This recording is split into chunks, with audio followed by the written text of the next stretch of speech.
Allez, on va pouvoir démarrer. Donc, avant de démarrer, je me présente brièvement, Gaëtan Cochard. Donc, je représente ici Axence Protection Sociale et Retraite. Ça fait près de 20 ans qu'on travaille auprès d'Axence en tant que partenaire pour accompagner leurs clients, chefs d'entreprise, professions libérales, TNS, autour de deux thématiques que sont la protection sociale et la retraite.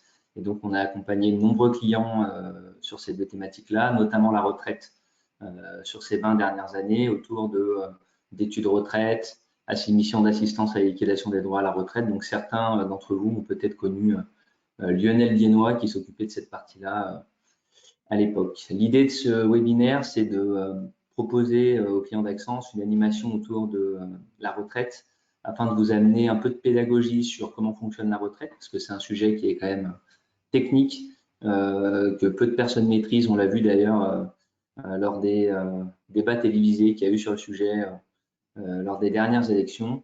Donc, c'est de faire un peu de pédagogie sur ces éléments-là, comment se calcule la retraite, quels sont les différents âges de départ en retraite, comment vérifier sa carrière, etc. Et vous présenter aussi la manière dont on peut vous accompagner si vous souhaitez un accompagnement sur cette partie-là. Voilà un peu l'objectif de ce webinaire qui va durer 1 heure. Donc, pour introduire un peu de pédagogie autour de la retraite.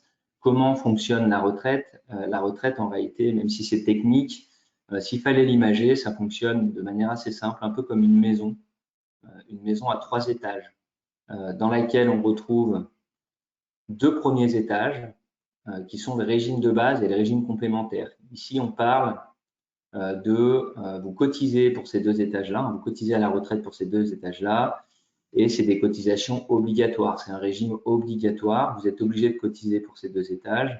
En fait, c'est ce qu'on appelle le système par répartition. C'est les actifs qui cotisent pour ces 2 étages pour financer les retraites des retraités. Et donc, on va identifier un petit peu, on va différencier un peu ces 2 étages sur lesquels, bien évidemment, vous n'avez aucune main pour les aménager. C'est vraiment défini, des règles du jeu qui sont définies à l'avance. Donc, on a un premier étage qui est le régime de base, qui s'appelle le régime de base. Comment se calcule la pension de retraite du régime de base? Donc, sur ce premier étage de la retraite, comment ça va se calculer? En fait, on va prendre le salaire annuel moyen de vos 25 meilleures années. Donc, ça, c'est quelque chose généralement que les personnes connaissent assez bien, qu'on va multiplier par un taux de liquidation, en fait. Donc, c'est ça la retraite de base, c'est le salaire annuel moyen fois un taux de liquidation. Et on parle de taux plein quand son taux de liquidation est à 50%. En fait, le taux plein, c'est 50% du salaire annuel moyen de ces 25 meilleures années. Sachant qu'il y a un point qui est important, c'est que le salaire annuel moyen, il est limité au plafond annuel de la sécurité sociale. Le plafond annuel de la sécurité sociale, c'est 46 000 euros, 46 368 euros, ce qui veut dire indirectement que la pension de retraite du premier étage, du régime de base, ne peut pas dépasser 50% du plafond annuel de la sécurité sociale. Donc, ça veut dire qu'en fait, ça ne peut pas dépasser 23 000 euros par an sur le régime de base, hormis les surcotes, majorations dont on parlera tout à l'heure. Et déjà, sur ce régime, c'est limité à ce montant-là. C'est pour ça que quand vous prenez votre relevé de carrière de l'assurance retraite, donc du régime de base, vous pouvez des fois être étonné en vous disant il y a des erreurs, je ne comprends pas, je vois un revenu à 46 000 alors que j'ai perçu sur la période un revenu à 60 000, 70 000, ça ne correspond pas. En réalité, ce n'est pas une erreur, c'est juste que sur le relevé de carrière de l'assurance retraite du régime de base, il plafonne les revenus au plafond annuel de la sécurité sociale. Dans la formule de calcul, il y a une troisième partie, il y a un troisième paramètre qui rentre en jeu, qui est moins connu, c'est ce qu'on appelle la proratisation. Parce qu'en fait, le taux de liquidation, le taux plein, en réalité, bon, on en reparlera tout à l'heure, mais en fait, pour avoir son taux plein, il faut avoir une durée de cotisation qui désormais est passée à 172 trimestres, c'est-à-dire il faut avoir travaillé 172 trimestres, avoir cotisé 172 trimestres pour avoir son taux plein. Il y a un âge du taux plein automatique, c'est-à-dire que pour les personnes qui n'ont pas cotisé 172 trimestres, si elles travaillent jusqu'à 67 ans, elles auront le taux plein automatiquement, c'est-à-dire que sur la partie taux de liquidation ici, elles seront à 50%. Néanmoins, ce n'est pas pour autant qu'elles toucheront le maximum de leur retraite. Pourquoi? Parce qu'il y a une troisième partie dans le calcul qui est une proratisation, c'est-à-dire qu'on va proratiser leur pension de retraite en regardant les trimestres qu'elles ont réellement cotisés sur la durée de référence. Pourquoi on fait ça? Parce qu'en fait, il y a beaucoup de personnes qui ont cotisé qui ont des trimestres assimilés. En fait, on va parler ici, par exemple, de trimestres pour chômage, pour maladie, pour maternité, des majorations de durée d'assurance. Quand on a des enfants, notamment quand on est une femme, on a le droit à 8 trimestres par enfant pour éducation, pour maternité. Et ben en fait, ça, c'est des majorations de durée d'assurance. Ce n'est pas des trimestres réellement cotisés. Donc, on va venir proratiser la retraite sur la base des trimestres réellement cotisés par rapport à la durée de référence, c'est-à-dire 172 trimestres. Et cette pension de retraite, à la fin, elle peut être majorée. Par exemple, quand on a 3 enfants, on peut bénéficier d'une majoration de 10% sur sa pension de retraite de base. Mais on peut aussi avoir des surcotes ou des décotes. C'est-à-dire que si on a plus de trimestres cotisés que ce qu'on aurait dû, on va avoir une surcote de 1,25 par trimestre supplémentaire dans une certaine limite. Et pareil pour la décote, c'est-à-dire si on a moins de trimestres que nécessaire pour avoir son taux plein, donc on n'est pas à 50% ici, mais peut-être qu'on sera peut-être du coup qu'à 44, 46%. Pourquoi? Parce qu'on subit une décote. On subit une décote de 1,25 par trimestre manquant également. Voilà comment fonctionne la retraite de base. On peut se poser une question à ce moment-là, qui est la question du rachat de trimestre. Quand on voit cette formule de calcul, en fait, le rachat de trimestre, c'est se poser la question de dire, bah, tiens, j'ai mon taux de liquidation qui n'est pas à 50%. Je ne touche pas pleinement ma retraite. Je ne vais pas toucher ma retraite dans les meilleures conditions. Et ben, dans ce cas de figure, ce qui est préférable, ce qui est envisageable, pardon, c'est de se poser la question de l'intérêt du rachat de trimestre. Et donc, le rachat de trimestre, il va permettre d'obtenir, c'est pour ça qu'on fait du rachat de trimestre, sinon ça n'a aucun intérêt, c'est de se dire, est-ce que je peux racheter des trimestres pour avoir 50% sur mon taux de liquidation? Et en fait, quand vous allez demander une simulation à l'assurance retraite du rachat de trimestre, déjà, ils vont vous dire combien vous pouvez en racheter, puisque vous ne pouvez pas en racheter autant que vous pouvez, c'est limité à 12, le rachat de trimestre Fillon, et on peut y racheter pour année d'études supérieures, année incomplète, par exemple, sur son relevé de carrière, on voit qu'on n'a qu'un trimestre, sachant que le maximum c'est 4, donc ça veut dire qu'on peut en racheter 3. Et donc, on détermine déjà le montant qu'on peut venir racheter en termes de trimestre. Et derrière, l'assurance retraite va vous faire un devis de combien ça peut coûter. Et l'intérêt de ce rachat de trimestre, comme j'ai dit tout à l'heure, c'est de se dire, ça va me permettre d'avoir mon taux plein plus rapidement. Et l'assurance retraite va vous proposer à ce moment-là 2 options. Soit vous dites, l'option 1, c'est celle qui coûte la moins chère, c'est je rachète mes trimestres pour avoir 50% de taux de liquidation. Ou alors l'option 2 qui va être je rachète, et ça c'est cette option-là qui coûte le plus cher, ça va être je rachète pour le taux, pour avoir 50% ici, mais je rachète aussi pour avoir 100% ici. Et donc en fait, le montant d'investissement du coup pour le rachat de trimestre ne sera pas le même parce que du coup le montant de pension obligatoirement ne sera pas le même. La plupart du temps, c'est rentable l'option 2, c'est-à-dire d'acheter pour le taux et la durée. Néanmoins, ça coûte quand même très très cher, donc ça met plus de temps à se rentabiliser. C'est pour ça que dans les faits, c'est plutôt l'option 1 qui est pratiquée, c'est-à-dire de racheter pour le taux. Et sachant que se pose souvent la question à ce moment-là dans le rachat de trimestre de se dire quand est-ce qu'il faut que je rachète des trimestres. En réalité, nous, le conseil qu'on donne sur cet aspect-là, c'est de ne pas racheter des trimestres trop tôt. Et effectivement, quand on les rachète tôt, ça va coûter moins cher. C'est un système d'actuariat. Donc, plus vous allez vous approcher de la retraite, plus le rachat de trimestre il va coûter cher. Nous, le conseil qu'on donne, il est le suivant, c'est de chiffrer combien coûterait le rachat de trimestre au moment où on se pose la question, au moment où on fait son bilan retraite, et plutôt mettre l'argent de côté, de combien ça coûterait de racheter ces trimestres, faire en sorte que ça rapporte du 2-3% par an, parce qu'en fait, 2-3%, c'est l'indexation du coût du rachat de trimestre. Et ensuite, se poser la question de racheter ou pas à 2-3 ans avant de partir à la retraite. Pourquoi je dis ça? Parce qu'en fait, les règles du jeu sur la retraite, elles peuvent changer. Et on l'a vu sur la réforme. C'est-à-dire qu'on a des personnes qui avaient racheté des trimestres très tôt, justement pour que ça leur coûte moins cher.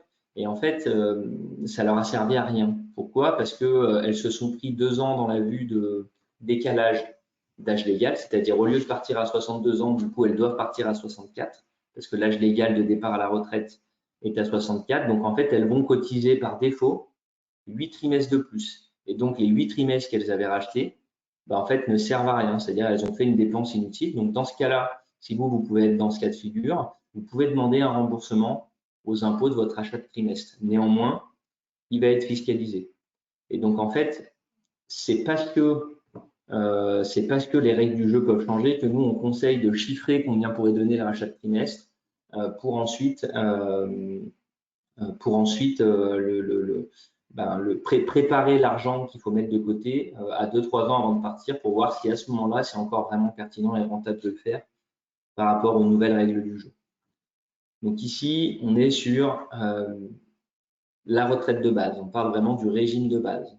À ce régime vient s'ajouter le régime complémentaire. Et là, le régime complémentaire, donc c'est toujours obligatoire, hein, c'est un peu plus simple en termes de mode de fonctionnement et de calcul de la pension de retraite complémentaire. En fait, vous payez des cotisations sur vos rémunérations et ces cotisations, elles vous permettent d'acquérir des points. Et donc, arrivé à la retraite, vous allez avoir un stock de points. On parle ici notamment de la GER-Carco, de la complémentaire des indépendants, par exemple. Et donc, ce stock de points, il va se multiplier par une valeur de service du point. Et le stock de points fois la valeur de service, ça vous donne la pension de retraite complémentaire annuelle que vous allez percevoir. Vous pouvez également, si je reviens sur la partie complémentaire, vous pouvez également étudier dans la même logique de ce qu'on a étudié tout à l'heure, vous pouvez également étudier le principe et l'intérêt ou pas de racheter des points vis-à-vis de la complémentaire. Ça, c'est quelque chose qui s'étudie, c'est quelque chose qui peut se chiffrer. Donc là, ici, on vient de parler des 2 premiers étages de la retraite qui sont les étages obligatoires en termes de cotisation. On a pour habitude de faire un chiffrage qui s'appelle souvent le taux de remplacement. Vous en avez peut-être déjà entendu parler. C'est de se poser la question sur ces 2 premiers étages de quelle va être ma pension de retraite par rapport à mon dernier revenu professionnel.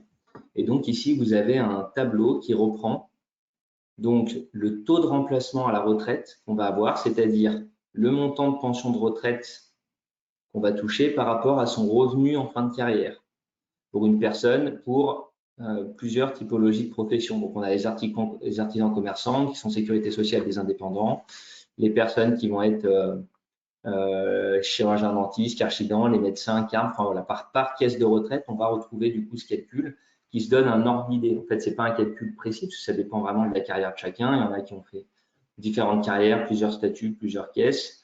Donc là, c'est juste de se dire une personne artisan commerçant, voilà, qui a commencé à 27 000 en début d'activité et qui finit à 55 000. Sa retraite de base et complémentaire, elle va s'élever à 26 000 € par an. Donc, un taux de remplacement de 48% par rapport à son dernier revenu professionnel. Donc, en fait, l'intérêt de faire un bilan retraite, justement, c'est de pouvoir chiffrer ce taux de remplacement et derrière, mettre en place des actions en face pour se dire, je veux que mon taux de remplacement soit supérieur, je veux augmenter ce taux de remplacement, augmenter ma pension de retraite. Et donc, dans ce cas-là, il faut que je fasse appel au 3e étage de la retraite, qui lui est facultatif et qui lui ne repose pas sur un système obligatoire par répartition, comme on l'a vu juste en dessous. Là, on est vraiment sur un système par capitalisation. Donc, on va retrouver dans cet étage de la retraite tout ce qui s'appelle Madelin, PER, article 83, PERCO. On va retrouver tous ces outils de préparation à la retraite dans ce qu'on appelle les régimes supplémentaires. Le webinaire d'aujourd'hui va plutôt être orienté sur régime de base et régime complémentaire. On va parler très peu des régimes supplémentaires. Ça pourra faire l'objet d'un autre webinaire. Ce qu'il faut retenir sur ces régimes supplémentaires, c'est qu'ils ont un intérêt, contrairement aux 2 autres, c'est que vous pouvez aménager cet étage comme vous le souhaitez. C'est vous qui déterminez le montant de cotisation que vous souhaitez par rapport au capital que vous souhaitez obtenir au moment de votre retraite. Et donc là, souvent, selon les dispositifs, soit on est sur des vieux contrats Madelin ou article 83, et donc la sortie de la sortie de ces cotisations vont devoir se faire obligatoirement sous forme de rente viagère, ou soit on est sur des formats de produits un peu plus récents comme les plans d'épargne retraite, où ici la sortie va pouvoir se faire en rente viagère ou en capital. On va pouvoir récupérer le capital directement qu'on a investi. Et en fait, en réalité, dans ce troisième étage, au-delà de ces produits financiers, on pourrait même intégrer tout le patrimonial que vous avez construit à côté tout au long de votre activité. Les investissements immobiliers locatifs, l'assurance vie que vous avez pu faire, qui vont faire partie de, je dirais, vos régimes supplémentaires vous permettant de compléter vos revenus à la retraite et donc d'améliorer votre taux de remplacement. Alors, il y a un préalable à faire, quand on s'intéresse à sa retraite. Et le bon conseil, c'est de le faire assez tôt, avant que la cave ait brûlé, que vous ayez déménagé et que vous ayez perdu des documents. C'est de vérifier sa carrière. En fait, c'est d'aller sur Info Retraite, d'aller sur les relevés de carrière et de checker, de scanner votre carrière pour voir si il ne pourrait pas y avoir des erreurs. Parce qu'effectivement, alors, les organismes de retraite sont de plus en plus efficaces. Néanmoins, il reste toujours des erreurs dans les relevés de carrière. Et ici, on énumère les erreurs récurrentes qu'on a l'habitude de retrouver quand on fait des études de retraite. Alors, c'est de moins en moins le cas, mais ça l'est encore. Encore le cas ce matin, quand j'ai remis une étude où il manquait un trimestre à une personne sur du service militaire. Donc, il peut y avoir des oublis vis-à-vis du service militaire. Pour rappel, c'est 5 trimestres de service militaire validé quand on l'a fait complètement. Là où on retrouve aussi également souvent des erreurs, c'est les périodes de maternité, maladie, chômage. Pourquoi? Parce qu'en fait, sur ces périodes-là, il n'y a pas nécessairement de cotisation payée directement, donc les reports se font mal auprès des caisses de retraite. Donc là, en fait, il y a des justificatifs à fournir. Pour la maternité, les périodes de maternité, c'est déjà de vérifier son relevé de carrière si ça a bien été reporté ou pas, et surtout de communiquer les justificatifs d'indemnités journalières qu'on a pu toucher durant ces périodes. Pareil pour le chômage, les indemnités chômage qu'on a pu toucher et indemnités journalières pour la maladie. Reprendre les relevés et les envoyer aux caisses de retraite. Pourquoi? Parce qu'en fait, durant ces périodes-là, on voit qu'on a souvent ces 4 trimestres, mais souvent, c'est les points qui ne sont pas crédités sur la partie complémentaire. Et donc, ces périodes de chômage, maladie, maternité génèrent quand même des points sur la complémentaire qui sont souvent oubliés. Donc ça, c'est une rectification à faire auprès des caisses de retraite. Pour le service militaire, je ne l'ai pas dit, je crois, mais le justificatif, c'est tout simplement l'extrait de service militaire qui est à fournir.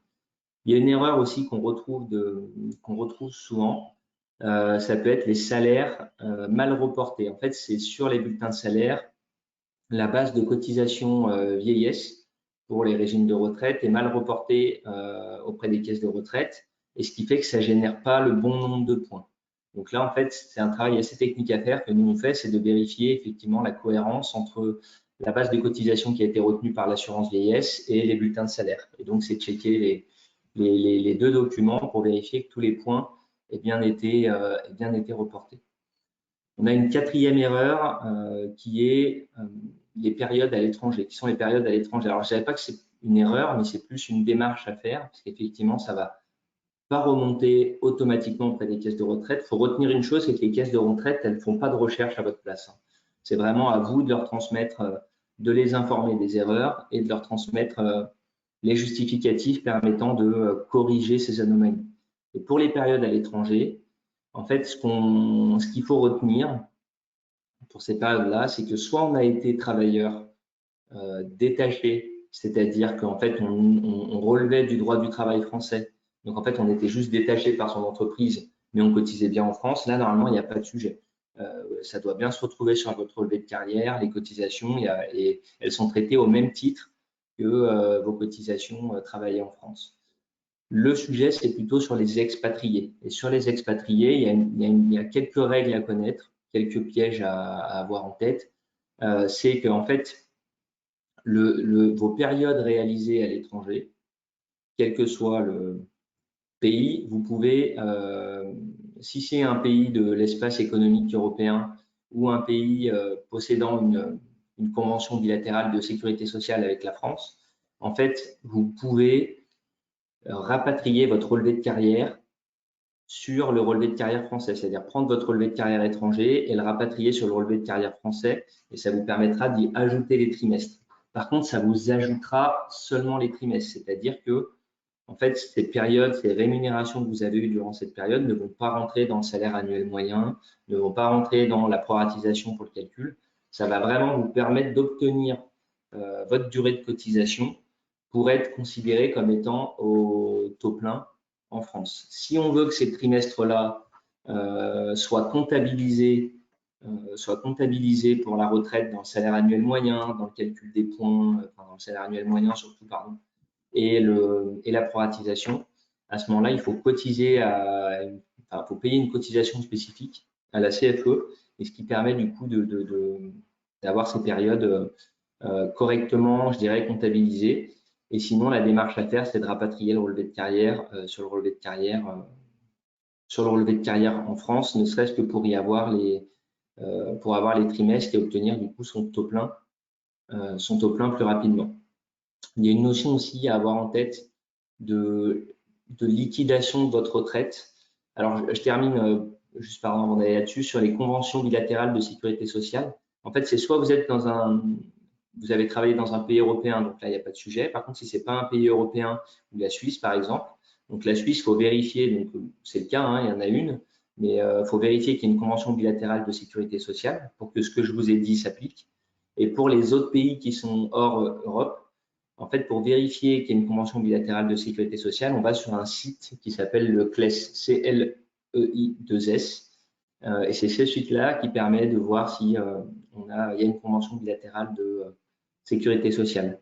En matière de liquidation de retraite, notamment si vous avez des périodes à l'étranger, ce qu'il faut retenir, c'est qu'en fait, la retraite doit se liquider dans son pays de résidence. Donc, notamment son pays de résidence fiscale, celui où on est plus de 6 mois par an. Et en fait, si on est dans un pays européen, et ben en fait, c'est le pays dans lequel on liquide, où on informe le pays que l'on a travaillé. Si on liquide en France, on informe la caisse de retraite française qu'on a travaillé par exemple au Portugal. Et c'est la caisse de retraite française qui va s'occuper de rapatrier le dossier portugais pour en demander la liquidation. Par contre, si c'est un pays hors espace économique européen ou hors convention bilatérale de sécurité sociale, là, pour le coup, c'est à vous de faire la démarche de liquider votre retraite à la fois dans votre pays, en France, et par exemple, je crois qu'en Argentine, il n'y a pas de convention bilatérale de sécurité sociale. Donc, par exemple, liquider sa retraite soi-même en Argentine.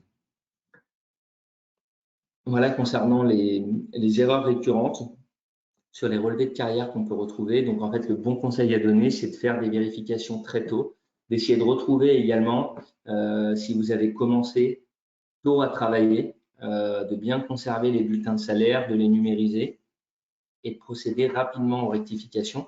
Parce que là, il peut y avoir des oublis sur des périodes, des travaux que vous avez fait, du travail que vous avez fait jeune, du travail étudiant, qui permettent quand même de cotiser et de valider des trimestres. Donc, c'est dommage de perdre 1 ou 2 trimestres parce que ça a mal été reporté en début de carrière. Pour l'apprentissage également, ça peut être le cas. Donc, à ce moment-là, c'est pas anodin parce que c'est 1 ou 2 trimestres. C'est peut-être ce qui peut vous permettre de partir plus tôt à la retraite. On le verra tout à l'heure.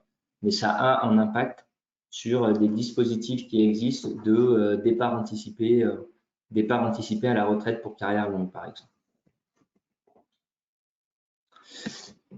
Alors, les dates clés concernant la retraite. Les dates clés concernant la retraite, ce qu'il faut, vous l'avez vu, la réforme des retraites a amené pas mal de modifications, a changé pas mal de règles du jeu. Ce qu'il faut retenir, c'est qu'avant, on avait un âge légal de départ à la retraite qui était de 62 ans et qui désormais passe à 64 ans.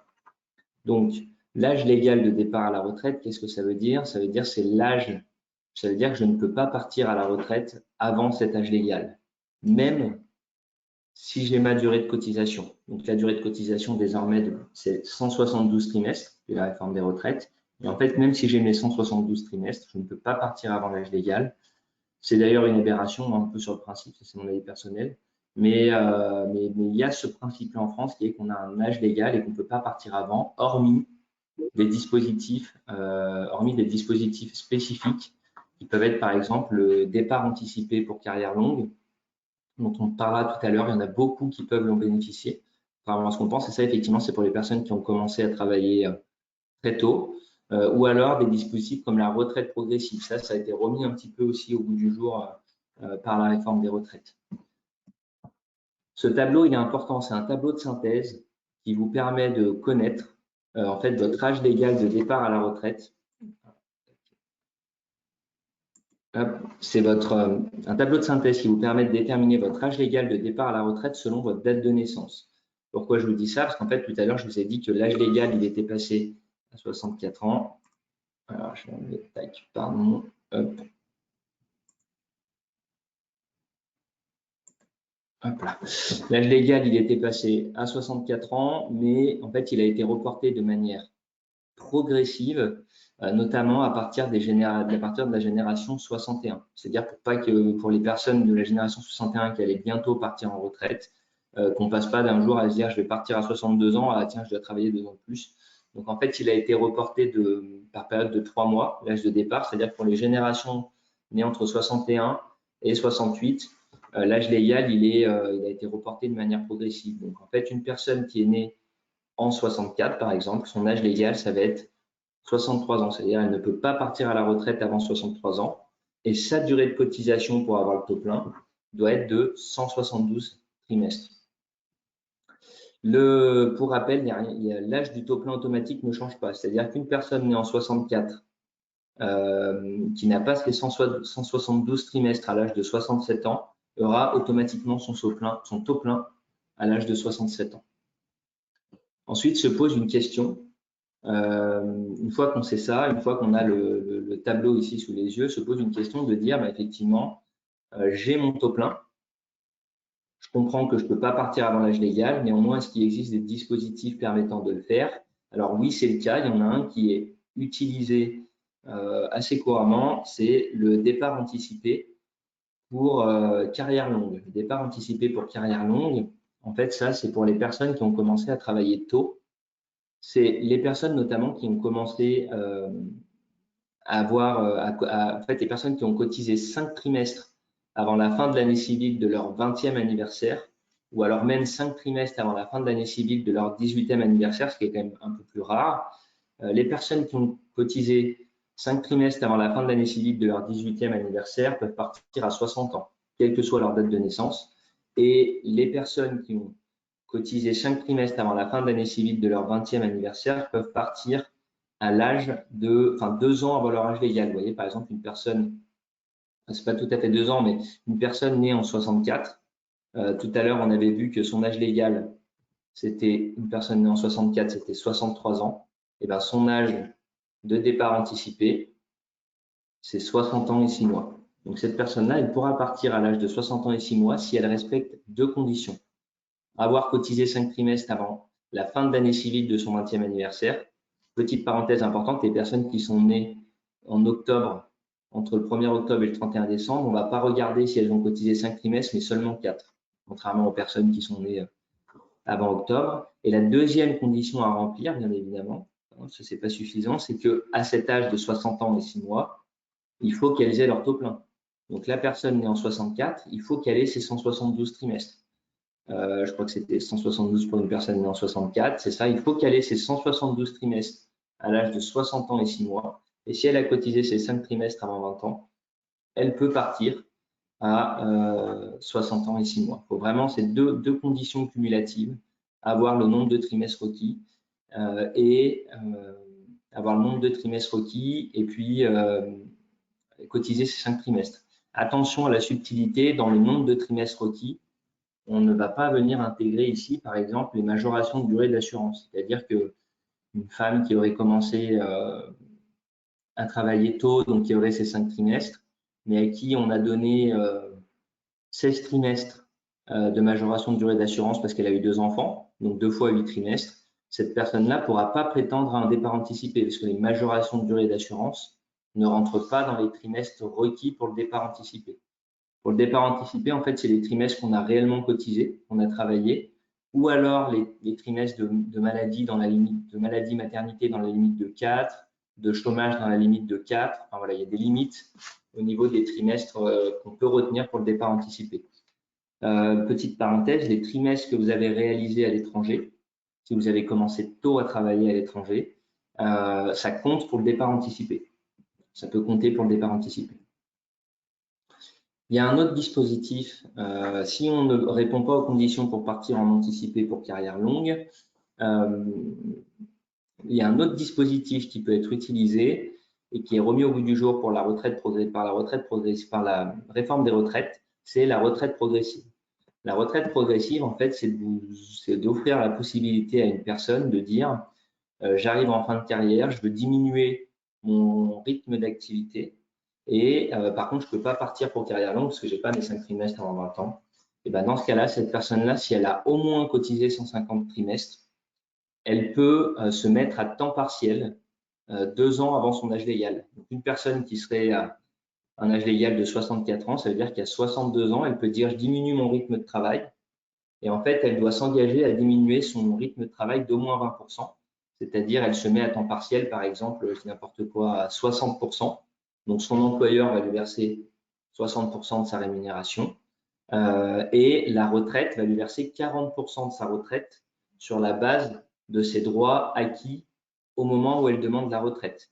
Mais ce n'est pas une liquidation définitive de la retraite. Qu'est-ce que ça veut dire? Ça veut dire qu'en fait, cette personne, en continuant à travailler, même à temps partiel, elle continue à cotiser. Donc, elle continue à valider les trimestres dans le but d'aller jusqu'à son taux plein. Elle continue également à acquérir des points supplémentaires. Et la retraite progressive, on le verra tout à l'heure, ça peut aussi être un moyen de déjouer certaines contraintes liées au cumul emploi-retraite. Historiquement, la retraite progressive, ça existait, mais c'était plutôt utilisé pour les salariés. C'était pour les salariés, c'est disponible que pour les salariés. Désormais, c'est vraiment ouvert à tout le monde, profession libérale, artisans, commerçants, chefs d'entreprise. Voilà, et ça peut être une solution si on ne répond pas aux critères pour départ anticipé. Et ça permet de continuer à valider des trimestres. Et une fois qu'on liquidera définitivement sa retraite, par exemple à l'âge de 64 ans, et ben là, on liquidera une retraite sur la base de ses droits réels, donc des trimestres qu'on a acquis durant la retraite progressive. Donc en fait, on subit pas une décote définitive de la retraite. On a un autre dispositif qui existe. Là, c'est plutôt pour les personnes qui se posent la question de dire, bah tiens, j'ai l'âge de partir en retraite.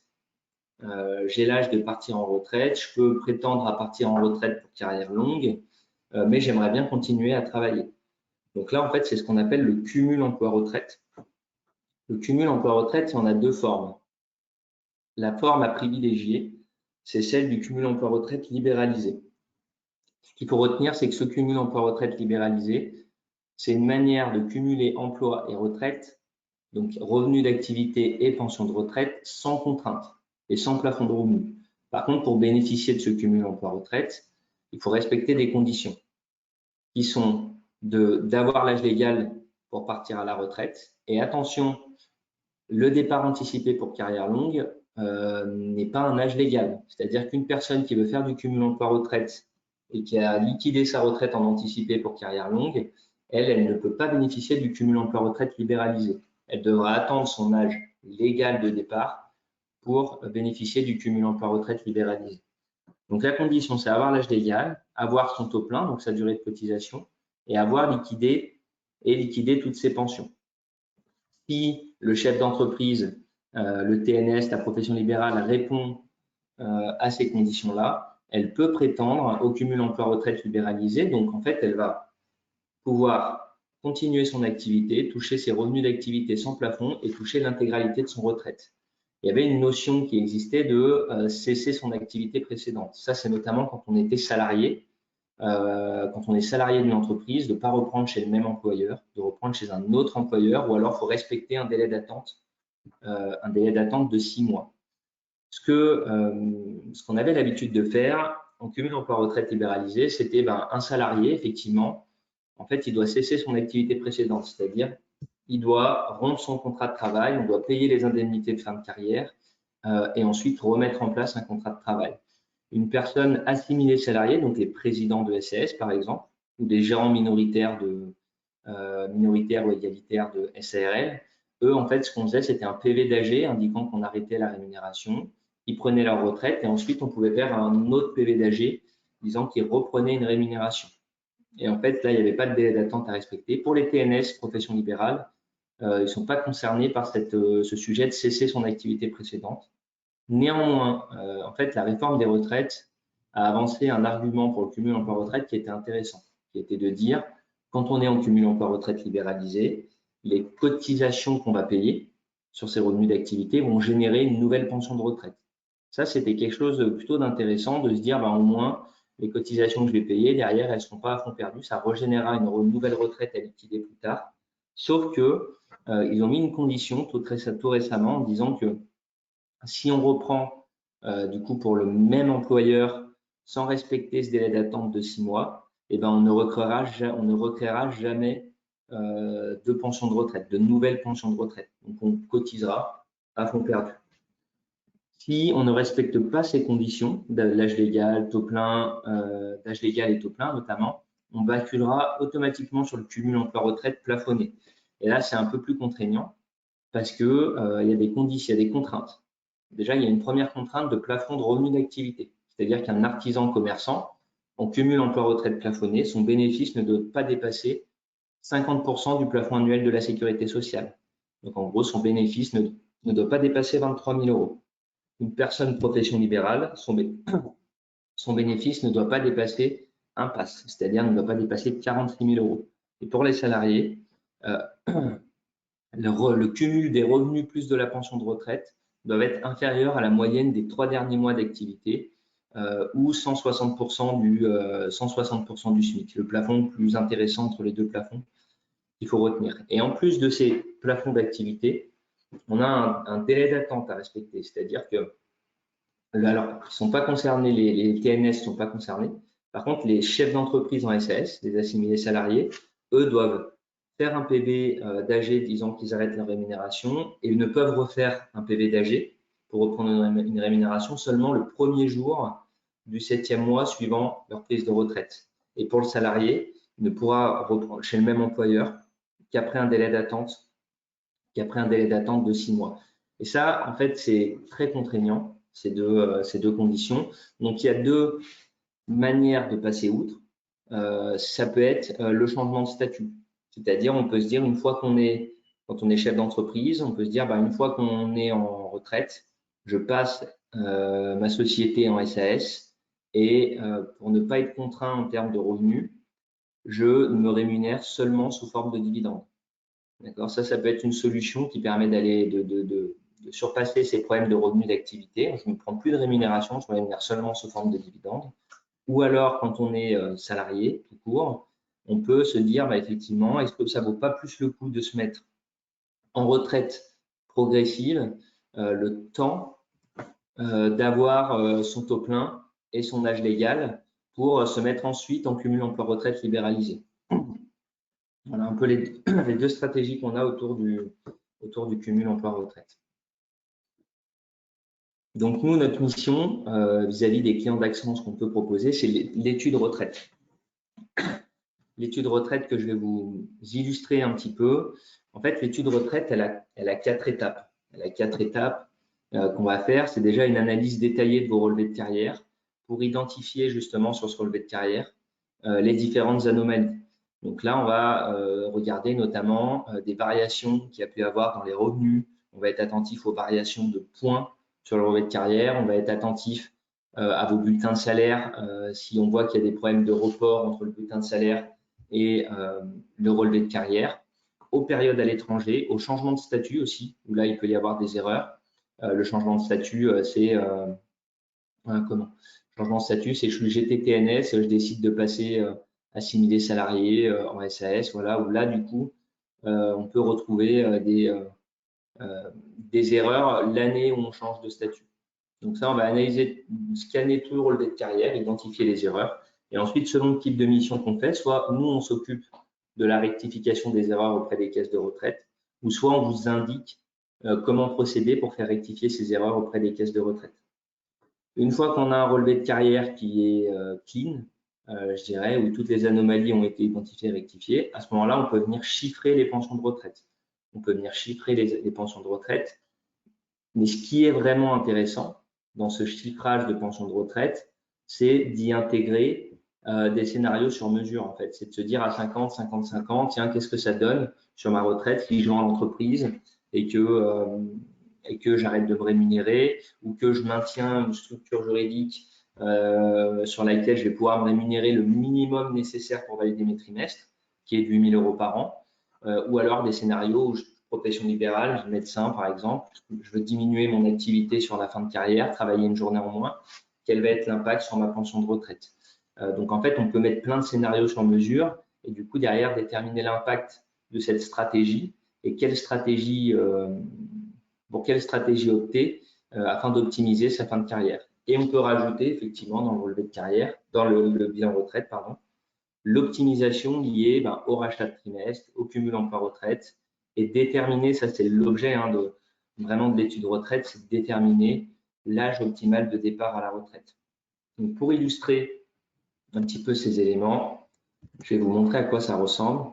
Donc ici par exemple, on a une étude retraite où vous voyez, donc ça c'est le relevé de carrière de la personne, ces différents régimes, régime de base, régime complémentaire, etc. Donc ça, par exemple, vous voyez, c'est un scan de carrière. Hein, on va relever les erreurs pour les corriger. Donc là, typiquement, cette personne, on voit qu'en année 85, sa période chez Jack Burger, l'entreprise Jack Burger, n'avait pas été prise en compte, ce qui lui faisait perdre 2 trimestres. Elle avait une période aussi de maladie importante, une longue maladie qu'elle a eue et qui n'avait pas été relevée comme il faut dans le relevé de carrière, donc ça lui a fait perdre 1 trimestre. Donc en fait, déjà, on vient récupérer 3 trimestres. 3 trimestres, hein, plus on va récupérer de trimestres, au plus cette personne, elle va pouvoir partir rapidement avec son taux plein. Donc ça a un impact, hein, le trimestre, elle pourra partir plus rapidement. Perte éventuelle également de trimestre, vous voyez, pour le chômage, ce que je vous disais tout à l'heure. Et puis la complémentaire. Et là, typiquement, pour cette personne-là, c'est pas anodin, hein, la complémentaire Agir Carco, parce que vous voyez, on est venu récupérer, par rapport à ses activités, on est venu récupérer 513 points. 500 points sur l'année 2016, c'est énorme, hein, et 13 points sur l'année 85-86. En fait, plus on a des rémunérations importantes, plus les points vont être élevés. Hein. Les points, c'est vraiment, comme je vous l'ai expliqué tout à l'heure, la complémentaire. On paye les cotisations sur la base de sa rémunération, ce qui nous détermine un nombre de points. Plus on va avoir une rémunération élevée, plus on va avoir un stock de points important. Et là, typiquement, cette personne, c'est Agir Carco, sa complémentaire. Donc, quand on prend le nombre de points qu'on lui a récupéré, 513 points, qu'on multiplie par la valeur de service du point à l'Agir Carco, c'est 1 €, 1,4159. Et ben en fait, ça nous fait, cette personne, ça lui permet de récupérer 730 € de retraite par an. D'accord? Sa pension de retraite annuelle, elle va être augmentée de 730 € par an, en allant chercher ces points complémentaires. On intègre aussi les régimes supplémentaires dans l'étude. Et vous voyez, par exemple, une estimation de droit, ça va ressembler à ça. Cette personne-là, ce qu'elle souhaitait, c'était, en fait, on lui donne son premier âge, son âge légal de départ possible, hein, 62 ans et 9 mois. Et ensuite, on va dérouler année par année. Et là, ce qu'on voit, c'est que cette personne, le nombre de trimestres nécessaires pour avoir le taux plein, c'est 170 trimestres. Donc là, ce qu'on voit, c'est qu'à l'âge légal, elle en avait que 158. Donc, elle peut partir à la retraite, mais elle ne touchera, et de manière définitive, hein, elle ne touchera que 2 777 € de retraite, c'est-à-dire que sa retraite sera décotée et la décote sera définitive. Et si elle décidait, cette personne-là, de ne pas partir en retraite à l'âge légal, mais d'attendre le taux plein, donc il faudrait qu'elle continue à travailler jusqu'à 63, 64, 65 et 65 ans et 9 mois, 170 trimestres, vous voyez, il n'y en manque plus. Et ben à ce moment-là, elle peut prétendre à un départ à taux plein avec une pension de 3 344 € par mois. Et en fait, ce qu'on va venir regarder dans ces moments-là, c'est quand on parle d'âge optimal de départ à la retraite sur le plan purement financier, en fait, c'est déjà de faire un calcul, par exemple, pour cette personne, c'est de se dire, en fait, est-ce que ça vaut le coup de travailler 1, 2, 3, 4 ans et quelques mois, 4 ans et des brouettes, de se tuer à la tâche au travail parce qu'on est fatigué, on ne peut plus travailler, est-ce que ça vaut vraiment le coup par rapport au surplus de pension qu'on va avoir? Donc effectivement, le premier réflexe qu'on va avoir, c'est de de comparer le montant de pension qu'on a à 65 ans et 9 mois versus le montant de pension qu'on a à 62 ans et 9 mois. Et en fait, il ne faut pas s'arrêter là, parce que le gain de pension supplémentaire qu'on va avoir là, entre 65 ans et 9 mois et 62 ans et 9 mois, ça va être 6 800 €. On va avoir 6 800 € annuels de plus en partant à taux plein à 65 ans et 9 mois. Et en fait, il faut rapporter ce montant, ce gain de pension, à en réalité ce qu'une personne aurait touché annuellement, va toucher annuellement en décidant de partir à la retraite dès 62 ans et 9 mois. Donc en fait, cette personne-là, si elle décide de partir à 62 ans et 9 mois, elle n'a plus besoin de travailler, elle ne va plus bosser, elle touche sa retraite. Et donc en fait, entre 62 ans et 9 mois et 65 ans et 9 mois, j'avais chiffré tout à l'heure, on a 49 mois, c'est-à-dire que pendant 49 mois, elle va toucher 2 777 €. Et donc, c'est 2 777 fois 49 mois, ça représente 136 000 € de pension de retraite. Donc, en fait, on va rapporter ces 136 000 au gain de pension qu'elle aurait eu à partir à taux plein. Donc, ça veut dire à 6 809. Et donc, ce qu'on détermine, c'est en fait combien de temps il faudrait que la personne elle vive pour que le choix d'avoir attendu 65 ans et 9 mois pour partir soit pertinent. Et là, ce qu'on voit pour cette personne, c'est qu'en fait, elle doit vivre 20 ans. Il faut qu'elle vive au moins 20 ans pour que le choix de décider de partir à taux plein soit pertinent pour elle. En fait, elle va récupérer le surplus de pension qu'elle va avoir, récupérera toutes les pensions qu'elle n'a pas touchées sur cette période seulement si elle vit au moins 20 ans. Donc, ce qu'on voit, c'est que cette personne-là, elle doit vivre au moins jusqu'à 90 ans. Et c'est qu'à partir de 90 ans que le choix d'être parti à taux plein sera rentable pour elle. Et ça permet de relativiser et de se poser la question effectivement de est-ce que ça vaut réellement le coup d'attendre son taux plein, sachant que là où on va, je dirais, socialement, en termes de santé, être le plus en forme et profiter le plus de sa retraite, en fait, c'est à partir de 62 ans. Donc ça, c'est des calculs qui sont intéressants à faire pour déterminer réellement ce qui est pertinent à faire en termes d'âge de départ à la retraite. Et on peut venir rajouter dans ces calculs. Bon, là, vous voyez, il y avait un scénario qui était assez sur mesure. Hein, cette personne-là, l'idée, c'était qu'elle devait vendre son entreprise, donc un salaire annuel jusqu'au 30/09/2024, qui était le même qu'avant jusqu'à la cession de l'entreprise. Ensuite, une période de chômage. Et ensuite, elle passait en statut TNS en facturant seulement le minimum nécessaire pour valider ses trimestres. Et donc, ce qu'on va intégrer dans le calcul, donc là, on lui a déterminé si elle pouvait partir en anticipé, et c'est le rachat de trimestres, vous voyez. Là, par exemple, cette personne-là, elle pouvait racheter 3 trimestres, et donc en rachetant 3 trimestres, ça lui permettait de partir à l'âge de 65 ans, au lieu de 65 ans et 9 mois. Et derrière, on va déterminer combien ça lui coûte. Est-ce que pour elle, il y a un retour sur investissement, et à partir de quelle année elle a son retour sur investissement par rapport à son rachat de trimestre, et quel est l'âge optimal de départ à la retraite par rapport à son espérance de vie. Ça, c'est plein de calculs qu'on fait.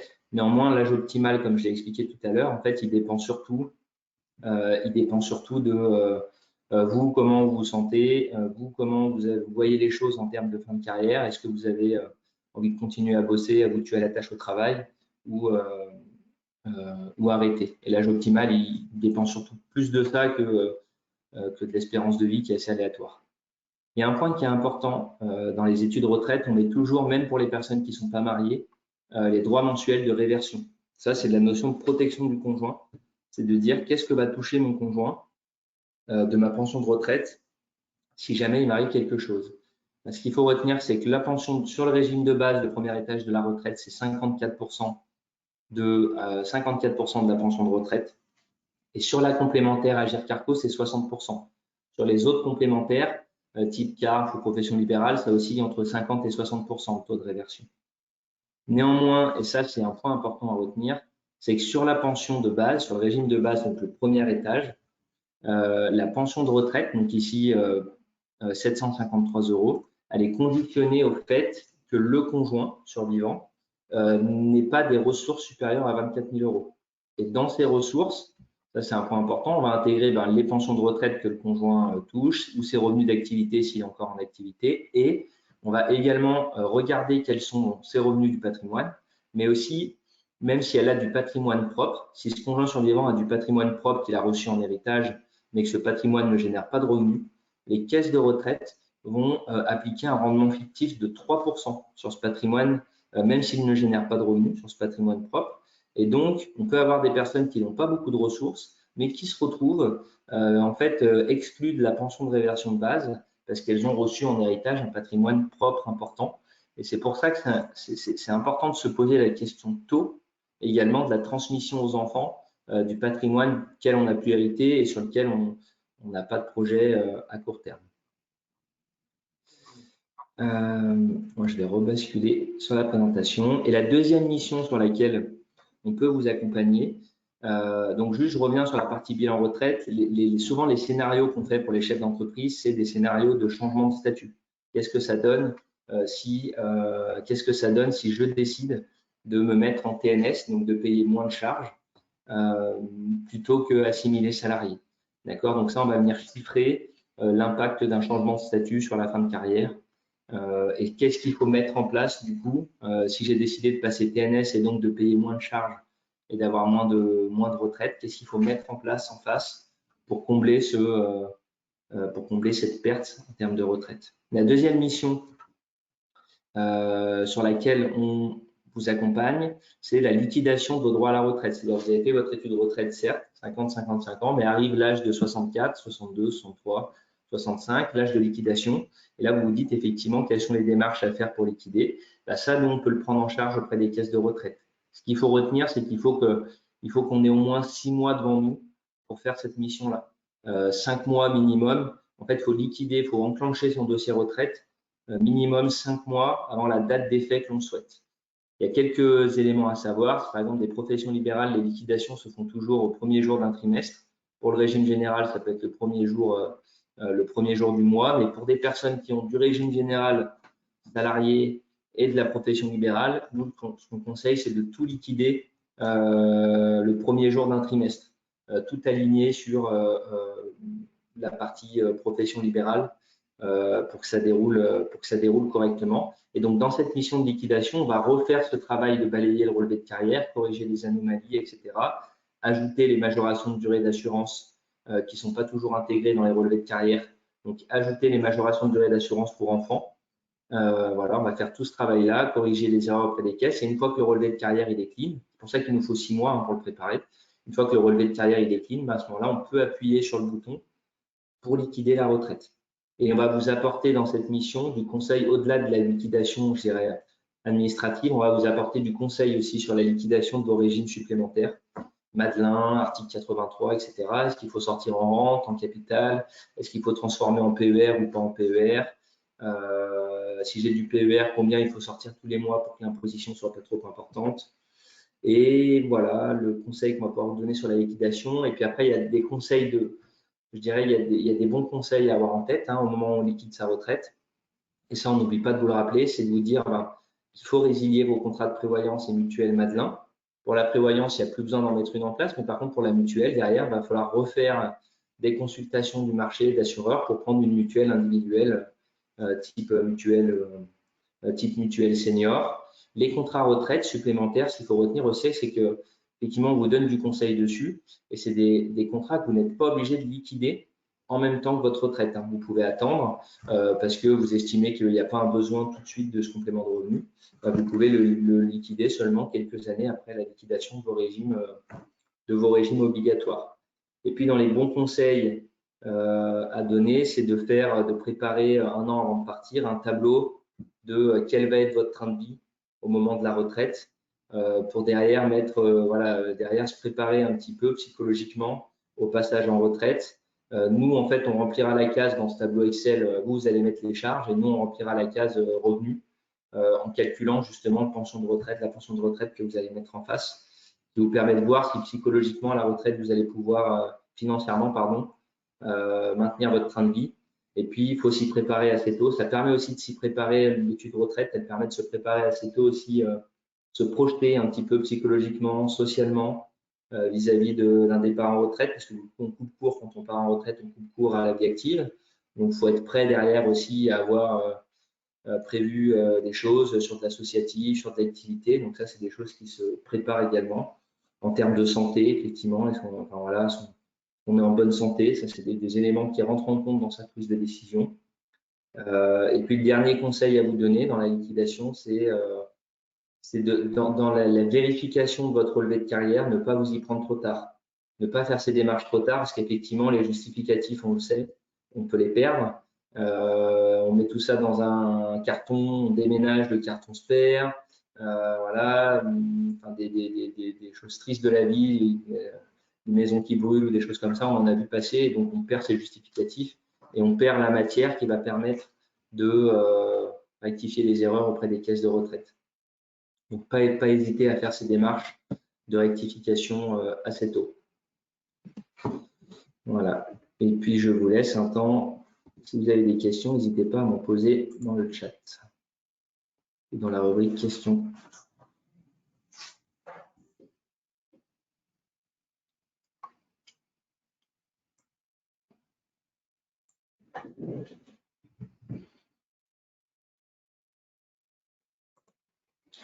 Et puis sinon, si vous ne souhaitez pas forcément mettre dans la rubrique questions, n'hésitez pas à vous rapprocher de votre comptable, votre expert comptable directement d'Axence, qui organisera un premier rendez-vous, un premier échange gratuit avec nous pour déjà un peu balayer votre relevé de carrière, étudier un peu si l'étude de retraite peut avoir un intérêt ou pas dans votre cas.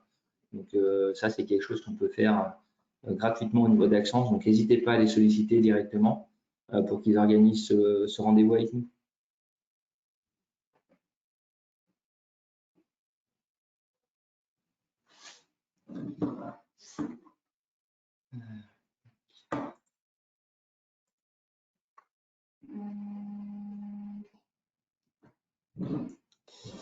Et bien, si vous n'avez pas de questions, je vous remercie pour votre attention et puis je vous souhaite